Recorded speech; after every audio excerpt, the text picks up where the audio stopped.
Chapter 9. The Goodwill Habit. The story is told of a great king who had one little son whom he worshipped. The boy had everything he desired, all that wealth and love could give. No wish was ungratified, but he was not happy. His face was always disfigured by a scowl of discontent. One day, a great magician came to the palace of the king and told him that he could make his son happy and turn his scowls into smiles. "If you can do this," said the king, "I will give you whatever you ask." The magician took the boy into a private chamber and wrote something with a white substance on a piece of paper. He gave the paper to the boy and told him to go into a darkened room and hold a lighted candle under it and see what would happen. Then the magician went away. The young prince did as he was instructed, and the white letters, illuminated by the light from beneath, turned into a beautiful blue and formed the words, "Do a kindness to someone every day." The prince followed the magician's advice and soon became the happiest boy in his father's kingdom. No life is really happy until it is helpful, is really successful until it is radiant with joy and gladness, the gladness of good cheer, of goodwill toward everybody, of the spirit of brotherhood toward all men. Only by giving ourselves can we hold what we have, can we grow. Like that wonderful substance radium, which flings off millions of particles of itself every second, yet never seems to lose anything or to grow smaller. No matter how much we give of ourselves, how much we fling off of helpfulness, of good cheer and encouragement, there is not only no diminution of our supply, but, on the contrary, the more we give, the more we have. The more we fling out of life, the more helpfulness, inspiration, encouragement, and hope come back to us.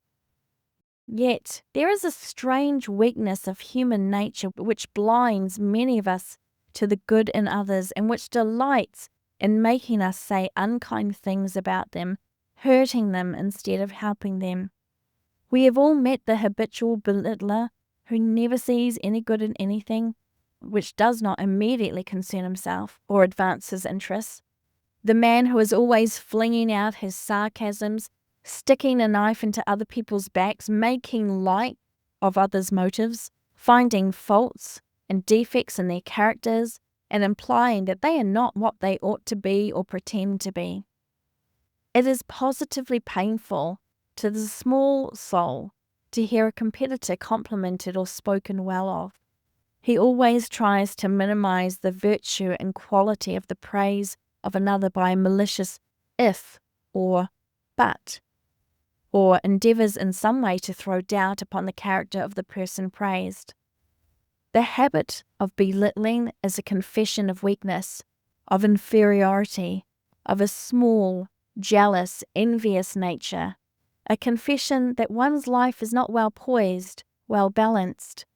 The large, magnanimous soul has no room for jealousy, for the belittling spirit.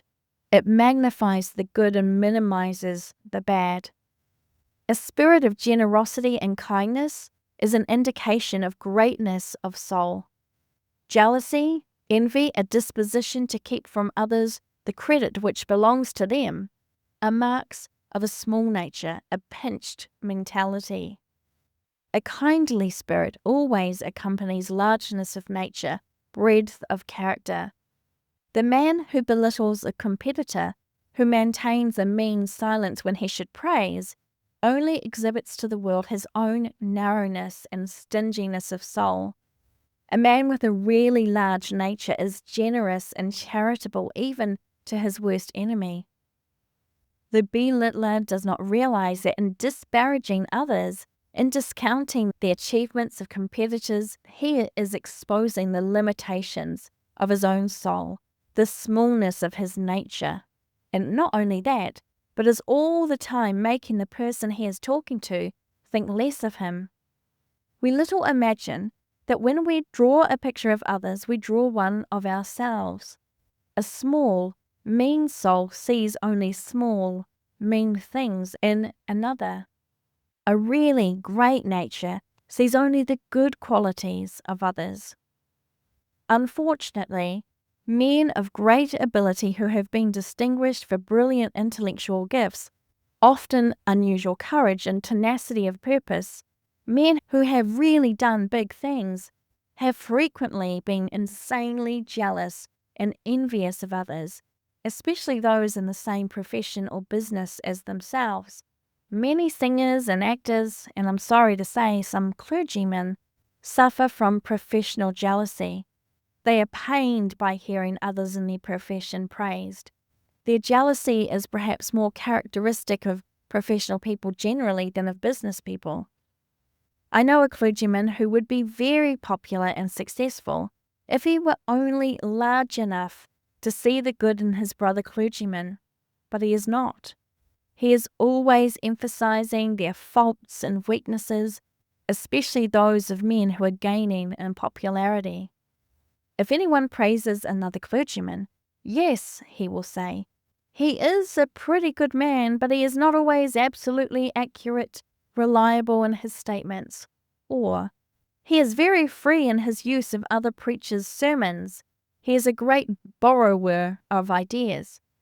Or he will make some other nasty, belittling remark. One reason why we get such stingy results from our life work is because we are not more generous givers of ourselves, our sympathy and encouragement. We must give more in order to get more. He who is stingy of his sympathy, of his helpfulness, of his praise and appreciation pinches, starves and strangles his own nature. It is the generous giving of ourselves that produces the generous harvest. Many people are so stingy of their sympathies, their praise and appreciation, are so afraid of giving away something. They are so shut in, the shutters of their lives so tightly closed, that their natures are stunted and starved for the lack of sunshine and air. It is astonishing how rapidly a person will develop when he opens up his nature and flings out his life with all his might in the service of others. There is nothing which will do so much for the life as the early forming of the goodwill habit, the kindly habit, the habit of saying pleasant things about others.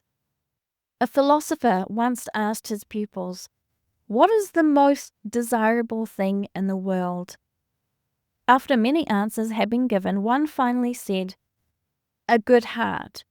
"True," said the philosopher, "thou hast comprehended in 2 words all that the rest have said. For he that hath a good heart will be contented, a good companion, a good neighbour, and will easily see what is fit to be done by him." A good heart, a kindly disposition, a frank, cordial, open, generous nature are riches beside which the fortune of a multi-millionaire shrinks into insignificance. The man who has these, though he have not a cent to give away, may do as much good as any multi-millionaire, be he ever so generous with his money. "My office is in the Exchange. Come in and see me," said Jesse Goodrich to John B. Gale, the great temperance lecturer, the morning after the latter had signed the pledge. "I shall be happy to make your acquaintance," he added cordially. "I thought I would just call in and tell you to keep up a brave heart. Goodbye. God bless. Don't forget to call." It would be impossible to describe how this little act of kindness cheered me, Gale used to say. "Yes, now I can fight," I said to myself, and I did fight 6 days and nights, encouraged and helped by a few words of sympathy, and so encouraged I fought on with not 1 hour of healthful sleep, not 1 particle of food passing my lips for 6 days and nights. A few words of kindly sympathy, of loving encouragement helped him to recover his manhood and become a great power for good in the world. The habit of saying kind things to others and about them, of always looking for the good in them, savours of heaven. We cannot help admiring and loving those who hold such a mental attitude toward us. Whole communities are often lighted up and cheered by one of these happiness radiators. Oh, what riches live in a sweet, sunny soul!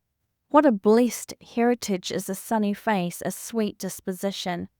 What joy to be able to fling out sunshine wherever one goes, to scatter shadows and lighten sorrow-laden hearts. The trouble with us is that we misunderstand, misjudge one another. We judge people too much by their mean traits, their mistakes, their shortcomings, their peculiarities.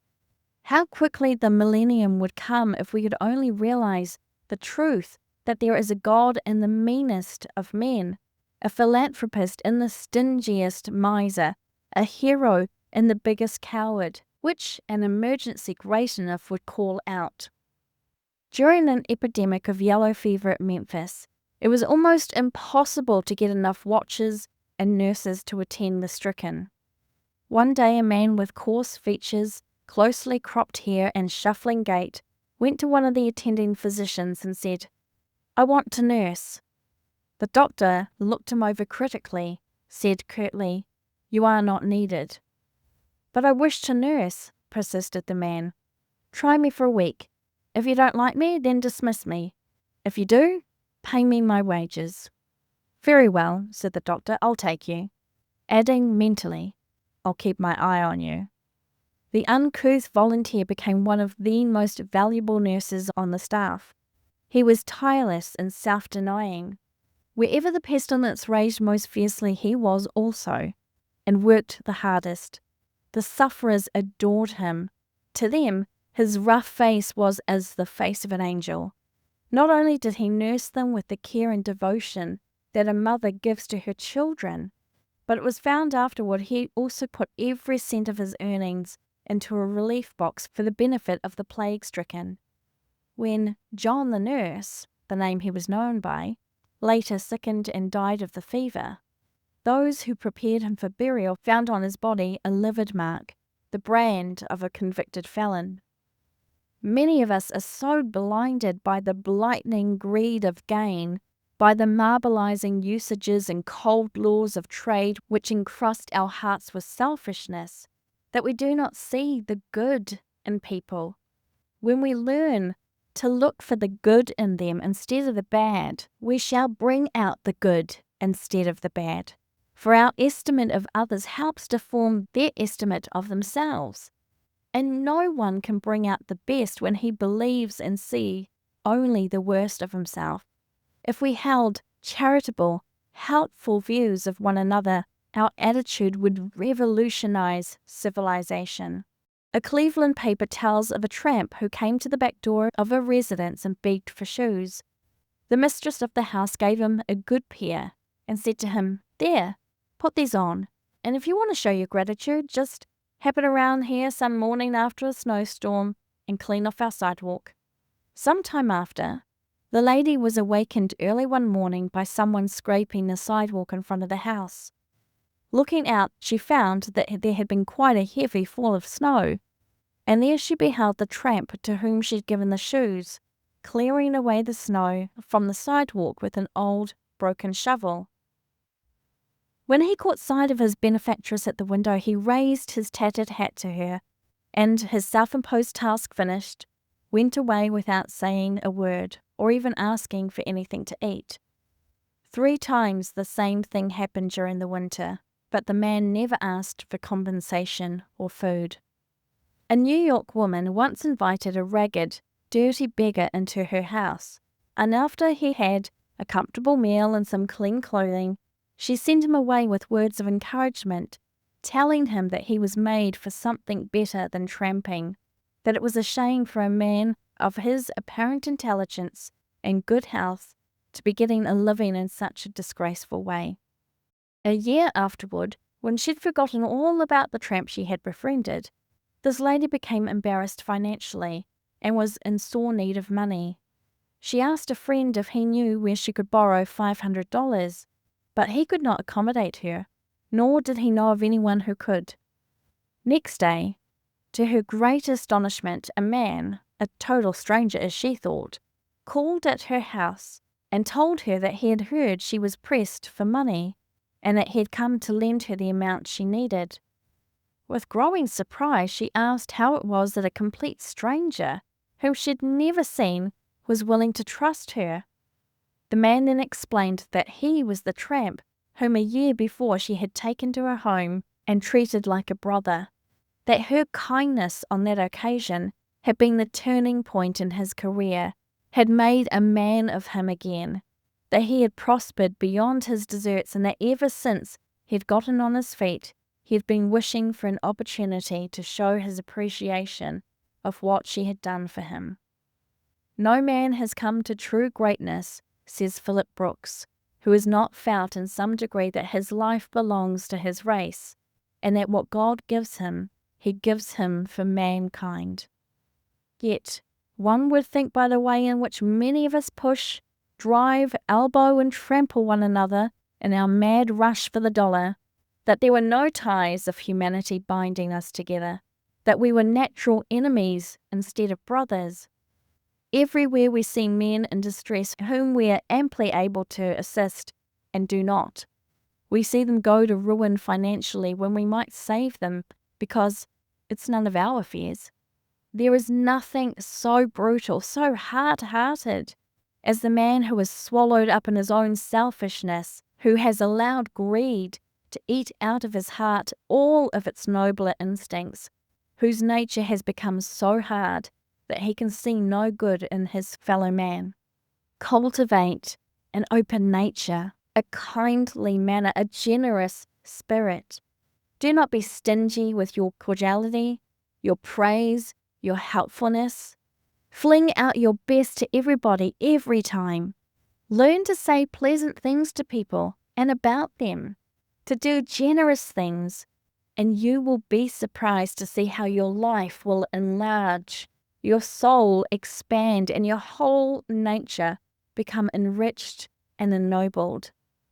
The persistent effort to give everybody a lift where possible, to make everybody we come in contact with a little better off, to radiate sunshine, cheer, hope, goodwill, to scatter flowers as we go along not only brings light and joy to other hearts, but opens wide the door to our own happiness. There is no habit which will give more satisfaction, that will enrich you more, than that of doing a good turn for others at every opportunity. If you cannot give material help, if you have no money to give, you can always help by a cheerful spirit, by cordial words of sympathy, kindness, and encouragement.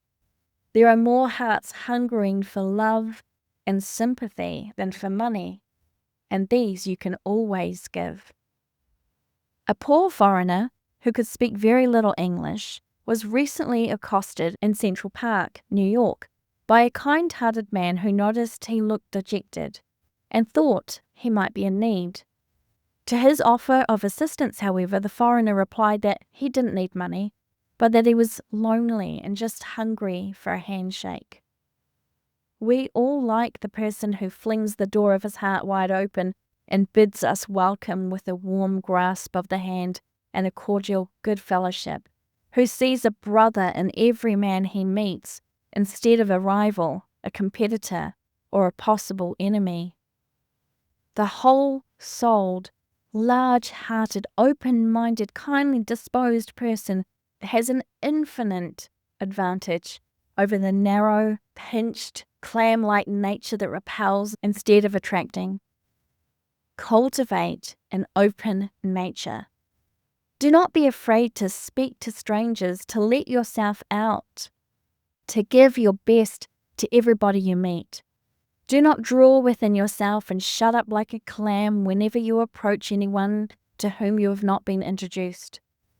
The cultivation of a helpful spirit of cordiality, of large-mindedness, a broad, generous way of looking at things, is of inestimable advantage not only to growth of character, but also to progress in the world.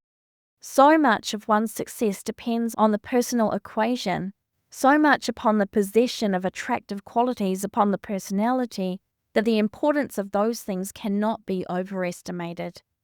There is nothing else, for instance, which creates a good first impression so quickly and calls out such a feeling of goodwill as a frank, cordial manner, a manner that is perfectly transparent, that conceals no guile, covers no malice, while there is nothing else that will freeze a person so quickly as an icy, formal, suspicious manner.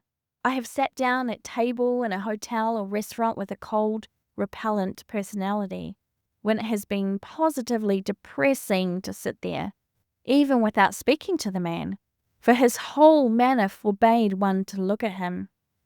On the other hand, I have sat at table with foreigners who could not speak a word of our language, and yet their cordial, gracious salute as I sat down warmed me for the rest of the day. Their manner spoke a language all nationalities understand. It was the language of brotherhood, of goodwill. While traveling through New Mexico and Arizona some time ago, in hot weather, there was a young southerner on the train who seemed to get acquainted with his fellow travelers without effort, and who made the hot, dry, dusty, and otherwise dreary trip a real pleasure because of his sunshine. His face was so radiant, and he was so full of animal spirits and simple, kindly good nature, that it did one good to look at him. He seemed eager to give himself out, to help everyone, and to tell all he knew about the country through which we were passing. That young man's cheerfulness and cordial manner will win him a welcome wherever he goes. In some sections of the country, especially when the climate is severe, the soil poor, and the conditions hard, the people seem to partake of the nature of their environment. They act as if they were afraid that they might cast their pearls before swine. They are not quite sure that they want to make friends with the people they meet. There is a cold reserve, a hesitancy in giving the hand, in opening the heart. They feel that they must take every step with the greatest caution, that they must investigate one's character, one's standing, before they dare give themselves out without reserve, that they must not be too generous with their cordiality, or it may cost them dear later. Contrast the stinginess of generosity, this lack of brotherly feeling, with the cordial, wholehearted manner of those from more genial, hospitable environments. A typical Southerner or Westerner will grasp your hand upon first introduction as warmly as though he had known you for years. He gives you his heart, his confidence with his hand. There is no stingy, suspicious reserve, no narrow, critical scrutiny of your person, lest he make a mistake, or say something, make some friendly advance which he will regret later. He just gives himself to you generously, broadly, magnanimously, gives you his best wishes and makes you feel at home as if you had met a brother. Some people have a faculty for touching the wrong keys. From the finest instrument they extract only discord. All their songs are in a minor key. They sound the note of pessimism everywhere. The shadows predominate in all their pictures. Their outlook is always gloomy. Times are always hard and money tight. Everything in them seems to be contracting, nothing expanding or growing in their lives. With others, it is just the reverse. They cast no shadows. They radiate sunshine. Every bud they touch opens its petals and flings out its fragrance and beauty. They never approach you but to cheer. They never speak to you but to inspire. They scatter flowers wherever they go.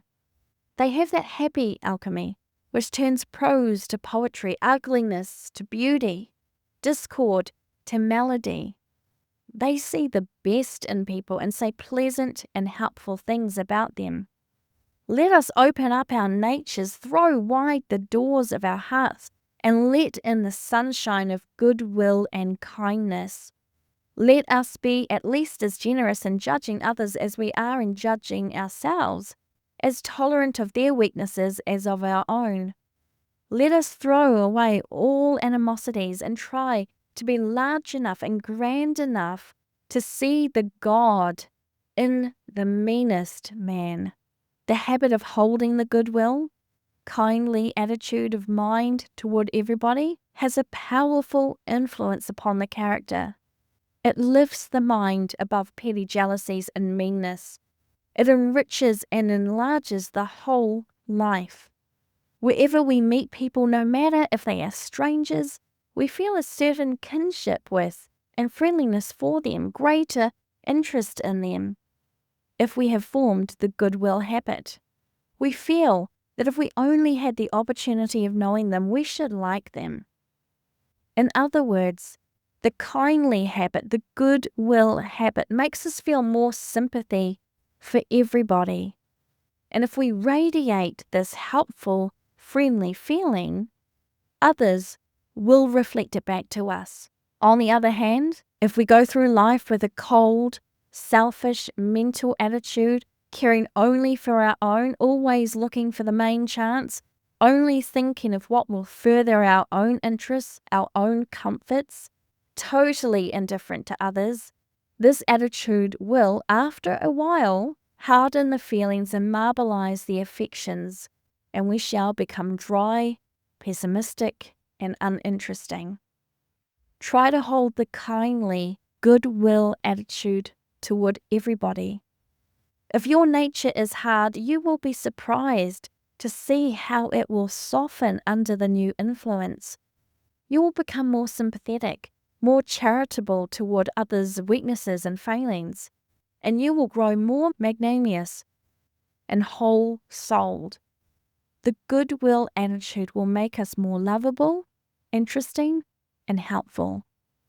Others will look upon us in the same way in which we regard them. The cold, crabbed, unsocial, selfish person finds the same qualities reflected from others. How much better it is to go through life with a warm heart, with kindly feelings toward everybody, radiating goodwill and good cheer wherever we go. Life is short at most, and what a satisfaction it is to feel that we have scattered flowers instead of thorns, that we have tried to be helpful and kind instead of selfish and churlish. The world builds its monuments to the unselfish, the helpful. And if these monuments are not in marble or bronze, they are in the hearts of those whom their inspirers have cheered, encouraged, and helped. All of us, no matter how poor we may be, whether we have succeeded or failed in our vocations, can be great successes in helpfulness, in radiating goodwill, good cheer, and encouragement. Everybody can be a success in the goodwill business, and it is infinitely better to fail in our vocation and to succeed in this than to accumulate great wealth and be a failure in helpfulness and a kindly, sympathetic attitude towards others. The habit of wishing everybody well, of feeling like giving everybody a Godspeed, ennobles and beautifies the character wonderfully, magnifies our ability, and multiplies our mental power. We were planned on lines of nobility. We were intended to be something grand, not mean and stingy, but large and generous. We were made in God's image that we might be God-like. Selfishness and greed dwarf our natures and make us mere apologies of the men and women God intended us to be. The way to get back to our own, to regain our lost birthright, is to form a habit of holding the kindly, helpful, sympathetic, goodwill attitude toward everybody.